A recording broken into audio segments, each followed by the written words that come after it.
I used to work in an industrial area that tends to be secluded and dark at night, with minimal lighting along the roads.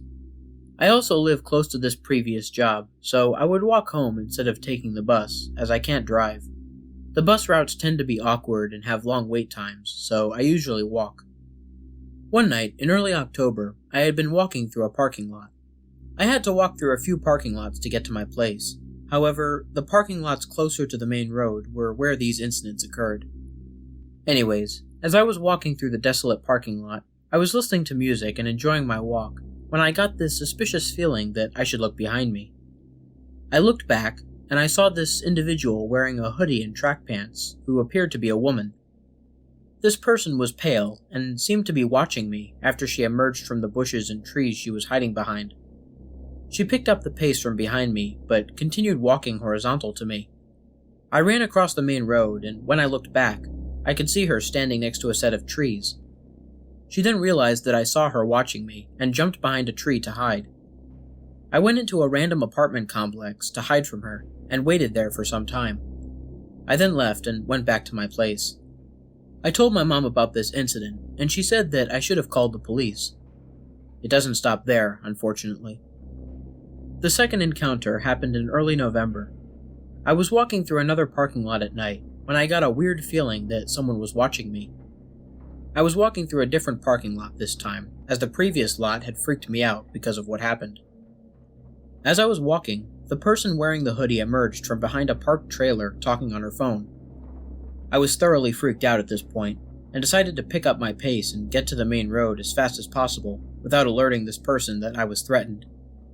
As I was getting ready to cross the road, the person decided to cross the road as well and watched me as I crossed. I booked it to the random apartment complex and hid in there until I assumed she was gone. The last encounter happened in mid-November, about a week after the second incident. I was walking through the same parking lot that I saw her in the second time. Stupid, I know. This time, she emerged from behind the trailer and started walking towards me. I decided to just run and get to the main road. I got across the main road and looked back, and she was gone. I assumed she must have been hiding behind the trailer, because there was no way she could have gotten out of the parking lot in that amount of time. I decided to hide in the same apartment building as well. I haven't seen her since, as it has been snowing, so it would be significantly easier to see her face, and it's too cold to wait out in a parking lot at night. I also no longer work there, so I no longer have to take that route to work. Now, it could have been a man, as they were pretty tall, but I thought I heard her voice when she was talking on her phone, and when I saw her the first time, I thought she might have been a white female with dark hair. I haven't gone to the police with this information. I doubt it will do anything, but my mom thinks it might.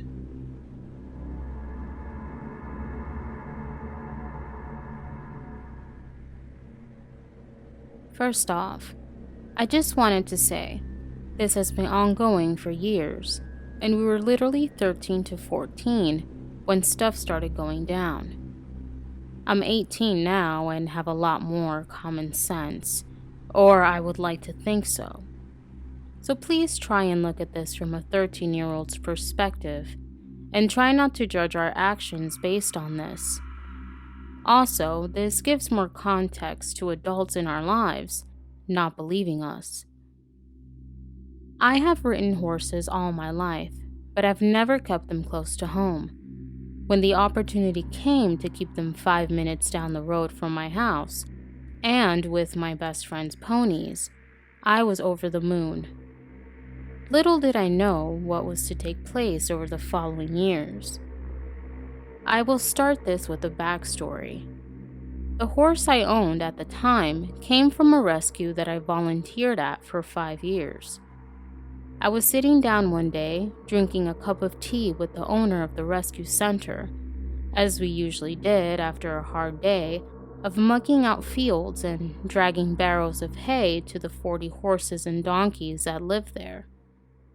When she told me about a farm that was just down the road from my house, in a little village we'll call Trophy. She said that her father had built that farm, and that he'd be turning over in his grave if he found out who owns it now. Immediately, I was intrigued, so I pushed her for more info. She told me that the man who now owns it Elliot, who is a pig farmer.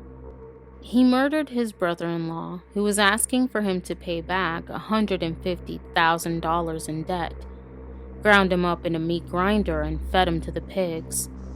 He then moved those pigs 2 to 3 hours away for long enough so that when police eventually tracked them down, any DNA would have been long out of their system.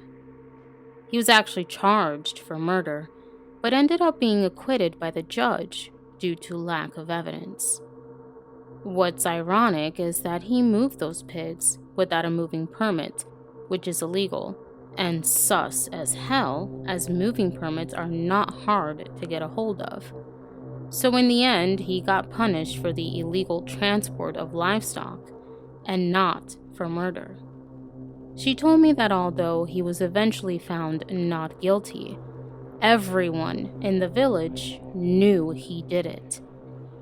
Now we've got that out of the way, we'll go back to the farm that I've been keeping my horse at. I'd known the owners for a while, as I used to ride one of Annie's horses, my best friend from earlier. Nothing particularly scary had happened while I was riding for her, except once. We had decided to ride down a different trail that day, one that went past an unfamiliar farm. We didn't know who owned it and weren't sure if they were friendly, so proceeded with caution. All seemed fine as we were riding through the fields, until the path came to a stop. There were gates and guard dogs in the way. We assumed we must have taken a wrong turn, so instead of passing through the gates, we decided to carry on through the fields and around the outskirts of the farm. Unknowingly, we were now trespassing. The horses started to feel extremely uneasy beneath us. Mine would stop and shoot forward. Annie's started backing into the brook that ran alongside us. Annie was hanging off hers, deciding whether to throw herself off before they both ended up in the ditch, when I looked towards the farm. A man was stood completely still, staring at us. I honestly thought he was a scarecrow at first, and had no idea how long he'd been there for. He disappeared after about 30 seconds of making eye contact with me. For some reason, it made the hairs on the back of my neck stand up. There was something so unsettling about him. A few minutes later, we finally got the horses under control. That's when we heard gunshots behind us. Guns are illegal in my country. Only licensed owners can have them. The only reasonable explanation was that someone was scaring birds off their crops, or shooting bunnies, and they hadn't seen us coming. We went into a flat-out gallop, literally shitting ourselves, because if they really did not know we were there, we could have been caught by a stray bullet. All the while we were looking back to see if any birds flew to confirm our theory. They never did. It was meant for us, to warn us to stay away. And later that night, we looked back at the map to see where our wrong turn was.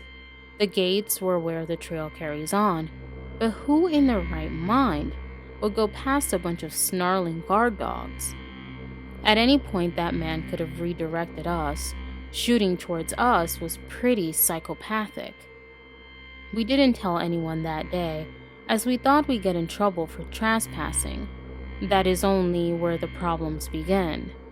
When I brought Eric to the farm, things calmed down. There were odd scenarios that played out. Sheep were stolen, our ponies were let out, and a white pickup truck would be seen prowling the area often. But again, nothing too serious. This was until October of that year, when we would end up riding in the dark as days are shorter in the winter. This particular evening, we were goofing around and laughing like 14-year-olds do when we heard an owl hooting. It was coming from one of the fields that the scary farmer owned. I began imitating it, joking around and not expecting a reply. It did reply. I found this hilarious, and Annie began joining in.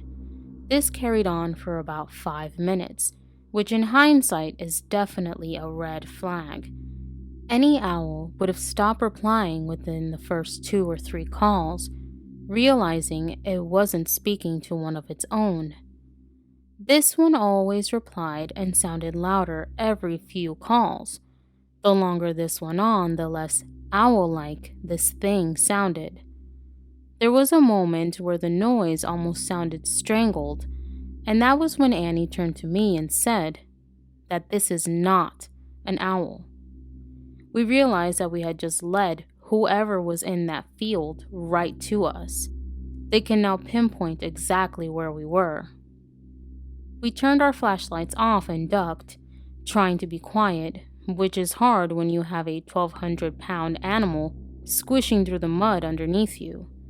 We decided to screw it and gallop the rest of the fields back to the farm. What we didn't realize was that the weight of the horses had left deep hoof marks in the soil leading straight back to us. We were freaking out as we got back, but the adrenaline began to wear off, and we ended up laughing about it while untacking the horses. We were about to lead them to the field when we heard the crunch of broken glass being stepped on from one of the old greenhouses opposite the stables. It was pitch black, except from the dull light coming from behind us, so we couldn't see anything. Immediately, we turned all off the lights, picked up a pocket knife that we used to cut the hay bags open with, and hid behind the stable door. We waited for 10 minutes with no phone signal to call the police, but didn't hear a thing, scared to even breathe in case it made a sound. I decided to be brave and make a dash for the horses who were tied up outside, thinking I could jump on one if I saw someone and get out of there quicker than they could run. My eyes had adjusted to the darkness now, so I could kind of see into the greenhouse. I shouted back to Annie, "There's no one here. We're just being paranoid." Again, we laughed it off, trying to shake the terror we had just experienced. It was only until the next day it became very, very real. The next morning was hot. The ground had baked and preserved the hoof prints we left from the previous night. However, there was something else in between them. Massive boot prints leading from the field we had heard the owl, all the way back to our farm. That was where the nickname Farmer Bigfoot then came about. We told our parents. However, they decided we were just making drama out of paranoia and didn't believe us. That was that. These boot prints started appearing a lot. We would skate on the ice where the fields flooded over in the winter. We noticed the prints a few times, stopping on the edge of the field where we would skate, and then continuing in the opposite direction. We didn't ever see anyone watching us, though. I lost Annie's phone in the fields one night. We went looking for it in the dark. The next morning, footprints. Bigfoot footprints. Our trail started getting blocked off. First, a huge tree, I'm talking a couple 100 years worth of trunk and branches, was brought down onto our trail. It was then set on fire after we cut ourselves a path through it. When we weren't being deterred, they seemed to give up until 2018, when huge mounds of rubble started being dumped on our trail. This time, the trail was basically inaccessible. We spoke to a man who lives on the corner who told us he didn't want to name the farmer who was behind all of this, but that we should report it, as it is illegally blocking a brittle path. We tried to report it, but the council won't go near him as he's a scary man. He told us that we were being watched and to be careful. Now this freaked us the fuck out. But us, being stupid kids, stayed from 5 till 9, clearing a path through the rubble, who also wrote "fuck you" in stones just for effect. The next day, there were 3 more piles of rubble, and our path was covered over. We were at a loss, so decided to talk to one of the neighboring farms that keeps horses. Without telling us a name, she said, "You have to be careful messing with him. Around here, he's known as the man who makes people disappear." That's when it clicked. This whole time we'd been messing with Elliot. Farmer Bigfoot was Elliot. The same fucking Elliot who fed his brother-in-law to the pigs. No wonder the council wouldn't go near him. Again, we tried to tell our family, but nothing came of it. They thought we were just being dramatic. Things continued happening. Bones were left on top of the rubble piles. Again, I'm guessing to scare us. I have photo evidence from most of this. A whole herd of sheep were stolen. The horses kept being let out. The owners of our farm would never say who they suspected, but we all know who it was. The white pickup would turn up almost every week. We started leaving breadcrumbs on our Snapchat stories, thinking if it was weird enough for people to screenshot, we'd have multiple witnesses if anything happened to us. We told friends that if we disappeared, make the police look at Elliot. We were terrified. It quieted down after a while until September of last year. We'd just ridden, and I was leading both the horses back to the field on my own. It's down a dirt track about a 2-minute walk from the stables. I walked through the wooded area on the track, and immediately this smell hit me. It was vile, and I knew what it was immediately. Death. Literal rotting flesh. It was enough to make you gag. I put the horses out and immediately ran back to Annie to come and investigate with me. The farm owner, Ryan, overheard me and went into the house to grab a flashlight. Annie has a weak stomach, so as soon as the smell hit her, she threw up. It was so strong and so disgusting. Ryan soon joined us and said, "Someone has definitely been in here." This just added to our fear. Annie had recovered from her vomit fiasco and rejoined us in the search. Ryan then said, "I really don't know what we're going to find here, girls, but I don't think it's going to be an animal." Our fear meter was now at the max, but morbid curiosity drove us forward. After an hour of searching, we decided to unstack a pile of wooden pallets. That's when we saw bags of white flesh. They were clear Ziploc bags. Maggots crawled inside the bags, but there were no holes, implying whatever meat was in there had been rotting for a good while before it was cut up and put into bags. It was the most surreal experience. After more vomit from Annie, we decided to call it a day, reassured that Ryan would now deal with whatever the fuck this was. We assumed he would have called the police. We got home, cried to our parents, but again, they dismissed it. Like, how in the fuck are we even being dramatic when we've just found chunks of rotting flesh in the woods? Anyhow, Ryan is hands down one of the loveliest men on this planet.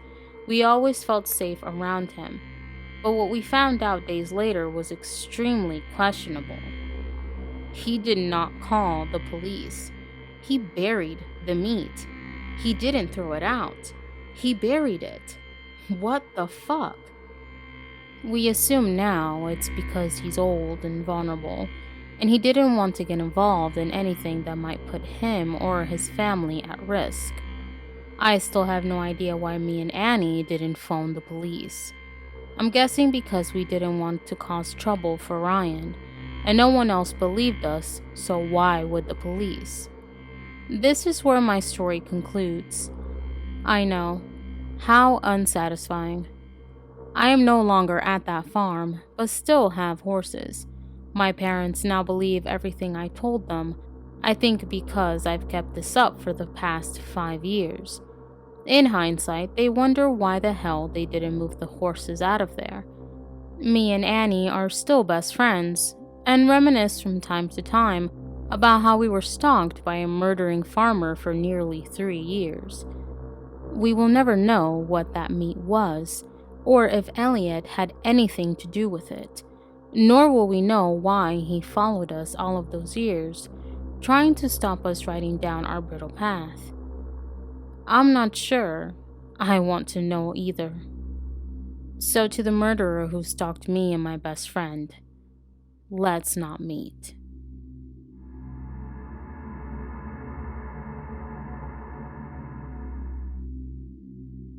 To keep a long story short, my ex-best friend Alyssa and I were friends for almost 7 years. We had a good, healthy relationship. She was my ride or die. We did everything together. But we slowly started to drift away when I exchanged schools. We saw each other after school, so it was cool. Well, a year passed, and I started to notice Alyssa hanging out with the wrong crowd, and I didn't want any part of that. I started to notice how Alyssa would pick on me about my appearance and clothing, but she used to dress like me. We used to be dripped in anime merch, but ever since she started to hang out with more mature college people, she changed. She would constantly tell me I'm fat, ugly, or nobody loves me, all that type of stuff, and my last straw was when she called my family poor. I lost it, because my family has helped her with financial problems and even gotten her out of debt. So I stopped being friends with her, and I started to hang out with new people and get to know myself more. I have made a new best friend and everything was great, but I couldn't shake the feeling of being watched from every corner.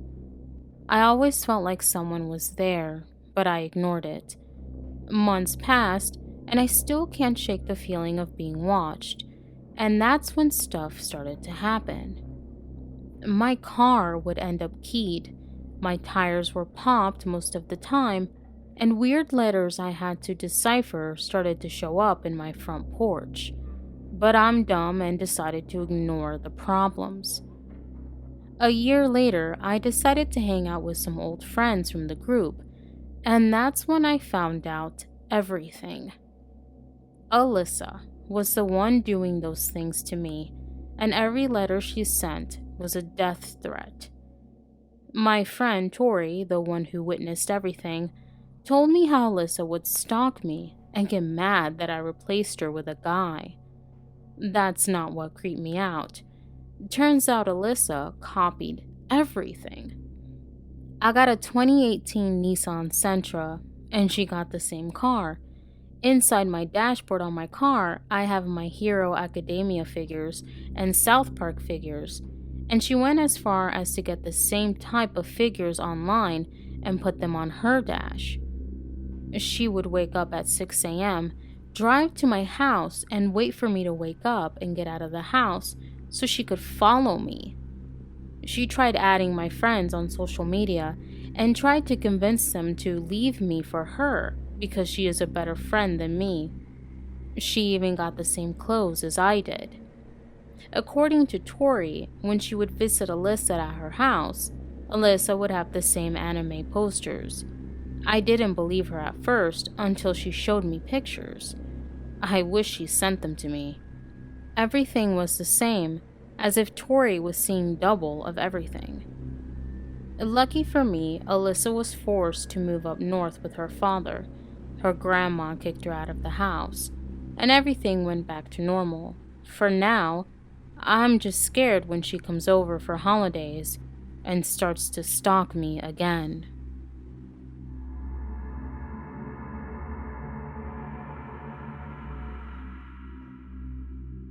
The following story is told in the point of view of a female. When I was about 16 or 17, I worked at a small family-owned bakery. This bakery has been in my town for 50 plus years and has been owned by the current owners for over 20 years. Since the bakery has been there for so long, we had a lot of regular customers and the owner's friends coming in on a regular basis. There was this elderly couple that came in for the first couple months I worked there, and they were so sweet, so I would strike up conversations with them since they would come in first thing in the morning when we weren't busy. One day, they brought in their grandson, who was about 27 or 28 years old, and we went about our usual conversation. After that day, the grandson would come in almost every single day, usually without his grandparents. At first, I just thought he was lonely, and he was close with our owner's son, so I didn't think anything of it. Then, he started getting creepy. He asked me how old I was. I was 16 at the time, but I'm tall and look generally older. So I told him, and he responded that it was too bad. I didn't look 16, and he started asking me when my birthday was and when I would turn 18.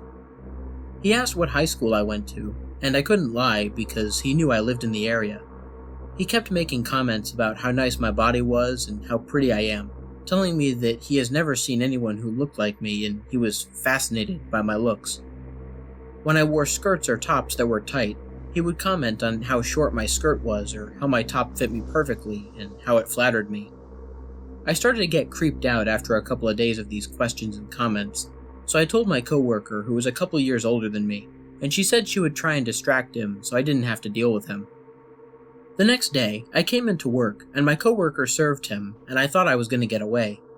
This was on a weekend, and the bakery was very busy. I only got 2 breaks a day, and so I used them wisely and usually watched Netflix or listened to music. So there I was with my headphones in on my break, and he came and sat down next to me and started striking up conversation with me. During this conversation, I mentioned I had a boyfriend, and he asked to see pictures of him and I, asking if he was a good guy, and then it progressed to him asking if he satisfies me. I was very uncomfortable, so I was hardly giving responses, but he still stayed until the end of my break. This pattern continued for a while. He knew my name, so he found my Instagram and would reply to all my stories, comment on my posts, and DM me random things like memes, and sometimes send me my own posts saying how nice my face looked, my body looked, etc. I started to ignore his DMs, so he would delete what he sent and then ask me when he saw me next, and why I didn't reply. A while later, I broke up with my boyfriend, and so I deleted my posts with him, and the creepy guy noticed within the same day. He saw me at work and was asking me what I was doing this weekend, if I had plans. I said I did and brushed it off, but he kept saying how he had tickets for some fair that was going on in our city, and how he had no one to go with. At this point, I felt like there was nothing I could do, because his family was very close with the owner. But I finally worked up the courage and told the owner's daughter. She was very surprised, as she had known the guy his whole life, and said she would speak to him about boundaries and how he should keep his distance from me, but she wouldn't ban him from the store. A couple days later, he came in again and completely ignored me, but kept staring at me from across the store, looking angry. He did this until he was about to leave, and then asked why I told my boss that he made me uncomfortable. I told him that I was 17 at this point, and he was 10 years older than me, and I didn't appreciate his comments. He said he didn't see a problem because he didn't make a move until my boyfriend and I had broken up. I was honestly really scared, and it just so happened that I was thinking of quitting because school was a lot and I was getting ready to go to university. That comment just completely put me off, and so I quit the next day because timing was right anyway. I blocked his social media, and every so often I would get requests from random accounts that all had a variation of the same username, and I would block them too. Luckily, I haven't had any encounters, as I haven't gone back to that job since I quit. The last situation that happened with him happened last week. My grandparents would go to the bakery before I even worked there to get a dessert they liked. They called me and we were just catching up, and they mentioned they went to my old job, and how the owner and his children and another guy in his 20s she hasn't seen before said hi. I asked her who the man was, as I thought he might have been a regular customer or something. After talking it over with her, it was obvious that it was the same creepy guy. I told her all the stories, and she mentioned that he said he hoped I was having a good time at X university. I live in a different city, hours away from school, and I never told anybody at that job where I was going. I don't have it on my social media either, so I have no idea how he would know where I go to school. I do still get requests from random accounts every so often, but since I'm hours away from my home city, I think I'm in the clear for now. I hope I don't ever have to encounter him again.